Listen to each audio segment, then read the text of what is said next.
বিভাগের শহরে তো অবশ্যই সম্ভাবনা আছে, কারণ একসময় কিন্তু বিভাগের শহরগুলোতে আপনি ইউনিভার্সিটি ছিল না, অনেক শিক্ষা বলেন, স্বাস্থ্য বলেন, অনেক সুযোগ সুবিধা ছিল না।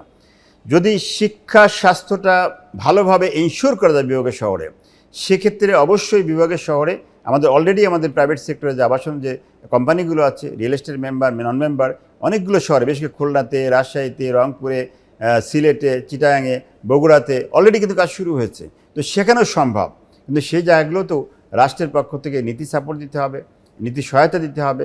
সেটা যদি না হয় তাহলে কিন্তু প্রাইভেট সেক্টর আগাতে পারবে না। যদি সাপোর্ট দেওয়া হয়, ডেফিনেটলি আপনি যেটা বলেছেন, বিভাগের শহরগুলোকে ডেভেলপ করে আমরা কিন্তু মানুষকে কিন্তু ডিসেন্ট্রালাইজ করতে পারবো, তখন ঢাকার দিকে মানুষ কিন্তু এত আসবে না।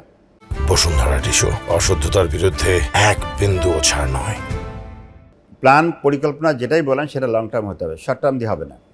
যে আগামী দিনের 2100 সালের পপুলেশনকে মাথায় রেখে আমাকে চিন্তা করতে হবে যে আমার খাদ্য এবং আমার আবাসন এই দুটাকে অ্যাড্রেস করে আমাকে প্ল্যান করতে হবে। সেটা যদি করা হয় তাহলে সেটা টেকসই হবে এবং সেটা দেশের জন্য সাস্টেনেবল হবে। আমি যদি দুটো এক্সাম্পল দিই, দেখেন রোমে এবং প্যারিসে আজ থেকে 100 বছর আগে তারা ট্রেন লাইন করেছিল, তখনই চিন্তা করছে 200 বছর পর তার পপুলেশন কী হবে সেটা মাথায় রেখে তারা কিন্তু তখনই মাটির নিচে 5টা লাইন করেছে। কিন্তু আমার দেশে কিন্তু লং টার্ম প্ল্যান নাই। তো আমার বক্তব্য হচ্ছে যে লং টার্ম প্ল্যান করতে হবে এবং সেখানে আমাদের আবাসনের সাথে আপনি লজিস্টিক, বিশেষ করে যাতায়াত জড়িত আছে, বিদ্যুৎ লাইন, গ্যাসের লাইন, সিওরেজ লাইন, সবগুলো জড়িত আছে। এগুলো একটা সুস্পষ্ট মাস্টার প্ল্যান থাকতে হবে, রোড ম্যাপ থাকতে হবে এবং টাইম ফ্রেম থাকতে হবে। সেটা যদি করা হয় আমি বিশ্বাস করি টাকা কোনো সমস্যা না।